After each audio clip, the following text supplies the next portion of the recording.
And we're live. So, been a little while since I've done a live because of my phone situation, but now that's all been sorted, so we can get back to hitting up a few topics.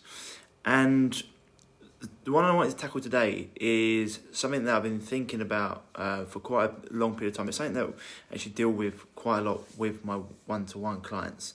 And it's a question that people seem to not want to ask themselves through fear of dogma around certain situations. And it can be extremely debilitating to their health and their overall happiness. And it's a question that I really would love people to ask themselves and to answer truthfully. And that is the thing that you love and you're holding on to so dearly the thing that is damaging your health or stopping you from actually being happy in the long term? Now, there's a few different topics I'm gonna breach here. Okay, obviously there's one around food. It's quite a big one. People buying into certain ideologies that in the long term are doing them no favours at all. I mean, I do so many consultations with people, 10 to 15 a week at least, that lasts over an hour. And I deal with a lot of people that are going through a lot of issues around different health problems. And one thing that comes up a lot is people that think that the way they're eating isn't actually impacting their health, even though they've been doing it, say, a long time. For example, I'm just going to say this, for example, there are a lot of long-term people, long-term vegans, for example, people that have had extended periods without animal meat or animal products. And when you breach the topic, or what do you think about the fact that this could be the reason you're feeling this way, it's amazing how much they want to hold on to that belief that being a vegan is the healthiest thing possible, even though they never used to feel like this. They went vegan, they felt good for a short period of time, and then long term they've been feeling exhausted, depressed, low energy, having anxiety all the time, not having any sexual libido. The list is endless. And you hold on to this belief that vegan is the only way, or even vegetarian. And this is not trying to just bash vegans, because there's other people out there eating far too much meat, and they're thinking that eating all this meat is great for them, and they've got digestive problems, and have got cloudy thoughts and no mental clarity, etc. But I don't really deal with that many of them. I have a lot of people that come to me and they just hold on to this belief that going vegan is the way forward, even though their results have shown them for an extended period of time that it's not doing anything for them. And I even asked them, so would you rather be healthy and eat meat, or would you rather be vegan and not healthy? And a lot of people actually say, I'd rather be unhealthy and not eat meat. And that's just holding on to a dogma, a belief that isn't actually serving you in any way. And that's just one of the things, it could be around diet. It could be other people could be fruitarian, or it could be people that are breatharian, people that only live on their breath. And we've seen how that goes for a lot of people. And it could also be around relationships. This could be around a romantic relationship that may be great sexually, but all the other areas of the relationship are extremely toxic. And you're just going back to this relationship because the sex is great, even though it's causing you a lot of mental hardship. Maybe someone's very. Some people like to live in dysfunction. They like things being toxic. They like drama, and it could be something that really drains you. Or it could be the vice versa. It could be in a relationship where everything's really good. You're really good friends, but there's no romance there anymore. And could that be hurting you at a deeper level? You're never going to actually get where you want, or to be the person you want to be, if things aren't in alignment with your visions and your goals for yourself. And it's a huge thing. This can be also relationships with people at work. Is there someone at work or a boss that you're working for, or even your job that you're doing that you don't feel fulfilled in, you have no purpose in? You're getting up every single day and you're actually dreading going to work. It doesn't matter if you're eating the best foods possible, the cleanest water, if you're exercising, you're getting the right amount of sunlight daily and detoxifying your body.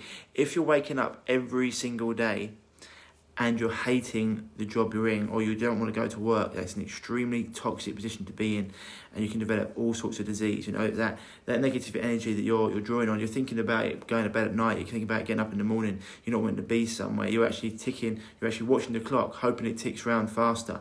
Clock watching, it's not a good place to be, and you're not doing anything with your purpose or only passion. And if that's happening, it's something you've got to look at. And because some people can be in a job because of the money, you're holding on to it because of the money. Because the money's great and I'm getting this, that and the other, but everything else is around the job is actually killing them from the inside. And so you're holding on to it dearly because you're getting paid great money, but at the end of the day, it's causing you negative problems. And it could be the other way around, doing something that you love, but you're not getting much money from it. And you wake up in the morning loving it, but not having money from it is causing you stresses, and that can cause stress and strain on relationships, family, etc. These are all things that people need to look into at different level. Friendships, it's another one. Have you known someone for a long period of time that you used to get on really well with, and you hold on to that relationship dearly, but in reality, it's actually causing you a lot of problems. You're not the same person that you think you are. You're going down different roads, and holding on to that person, holding on to that relationship is causing you, once again, hardships. It's causing you mental and emotional instability. Can happen a lot. And would it be easier just to be around this person more infrequently rather than being around them a lot of times? It happens a lot in living situations. You move into someone, be great friends, but when you live with someone, it can cause big issues, and it can cause strain in your relationship, and cause strain in every other part of your life. So these are just different topics that need to be talked about, because sometimes people holding on to a belief that even religion, for example, there's so many people that have been, for want of a better word, brainwashed by certain religions, and they hold on to values so deeply, even when it's causing problems. For example, people not wanting to get divorced because it goes against their religious beliefs, even though the marriage they're in, it's causing extreme pain, both mentally, emotionally. It's causing problems to the children. And these are all big part of the health paradigm, because if you're living in a situation which you've held on to belief so strongly, but that situation, that belief's actually causing you pain, and it's causing you to be depressed, anxious. Every day you're waking up and you're living in just a painful bubble or circles going round and round. These things need to be addressed, and you maybe need to look at it from a 1,000-foot view and have a different perspective on it. Even ask other people their opinions and try to say, look, I don't care how ruthless you've got to be here, but what do you think about the situation? Because sometimes we're looking at things and, we can only see it through our rose-tinted glasses. Same with political views. I see a lot of people at the moment posting political views, and you're posting these political views out, and then people that are going to agree with you, the people that are on your side, and it just seems like it's like watching the news. You never see anything. Don't see many things great or fun or uplifting on the news. It's all about what's going wrong, who's been stabbed, what wars are going on in the world, for example. You watch it and it's just like, oh my God, even though statistics show it's the safest and best time to live ever that we've had ever on this planet. You watch the news and this thing's going on. You've got political views, the left and right, they're all part of the same bird, and people want to come up here. You'll see it on social media all the time. And it's just like, at what point do you think, well, actually, is this actually getting me anywhere? Is that making me healthier? So just something that I think really needs to be approached and addressed at a deeper level. It's like how many of the things that you hold on to, things that you say you love, are actually causing you anguish in different parts of your life or overall. And are you actually able to look at these things objectively without dogma? Because at the end of the day, even if everyone's got confirmation bias, but even at the end of the day, even if you think or you've been part of this, there's loads of people. I talked about this earlier on about vegans. Someone like Tim Sheaf, who I'm looking to get on the podcast, who was vegan for a long period of time, and he tried to do everything to keep his health. He went on a urine fast, water fast for 30 days, trying to keep himself healthy, because he thought vegan was the only way. And at the end, that belief was destroying his health. He couldn't sleep, he had no libido, he couldn't think clearly. he was just in a terrible way. And when he finally was like, right, what's the only thing that I haven't done, was to eat meat. He finally ate meat and now he feels completely fantastic. He's got his life back.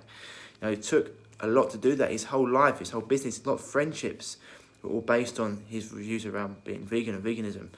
And, you know, it took him to basically get into death's door to actually decide that this isn't the way. And this is what I wanted to ask you. How far is he going to get before you actually start to make those changes? You know, I know it's hard. Relationships, your job, maybe religion, political views, and the food you eat. And a lot of these things nowadays are because you haven't got community. I did a great episode with Paul Check. I think it was my first episode I did with Paul Check, or the second one. That might be my first one. We talked around this. And it's so many people these days that are continuing to do things that cause them pain because they're part of a almost a cult or part of a belief system that gives them belonging. You know, things that we used to have in tribes or communities, we don't have anymore. So people hold on to these beliefs because it gives them some support and stability in their life. And when they actually look at it from a bigger point of view and realise that these things aren't doing them favour, some people can even stay in those situations just because of the support they give, rather than deal with the fact that these things are actually causing them the problem. So, just a question I wanted to ask today, and take it on board or don't. But if you do ask yourself this question, is the thing that you love so much causing you pain? What can you do about that? You know, it doesn't mean you have to cut ties off straight away or completely change your philosophy around life. It just means what changes can you make? You know, because relationships, the way you eat, religion, jobs, friendships, they're a big part of their life, you know, other things, but big part of their life. And if the things you hold on to are causing you this pain, maybe it's time to have a little look around and think about what you can do to stop this and how you can approach things differently. And it takes a brave decision to do these things, I know, but in the long term, it's going to completely transform your happiness and your health, because people don't understand how much that the food, obviously people always talk about food and nutrition, but your mental and emotional state, your job, your life, your friendships, your romantic partnerships, religion, all these have a huge undertaking on your health and happiness too. So anyway, that's my little thought and question for today. Are the things that you love, things you hold on to most dearly, are they the things that are causing you pain in your life, the most pain in your life? If they are, then maybe it's time to change things up and to look at things a different way. Anyway, if they are, you know, and you want help with these things and to get out of them, then you can always send me an inbox or send me an email at ryan@reviveyourself.co, and we can have a chat about how we can help you out of this. Otherwise, as always, stay happy, stay healthy, and I'll speak to you soon. Bye-bye.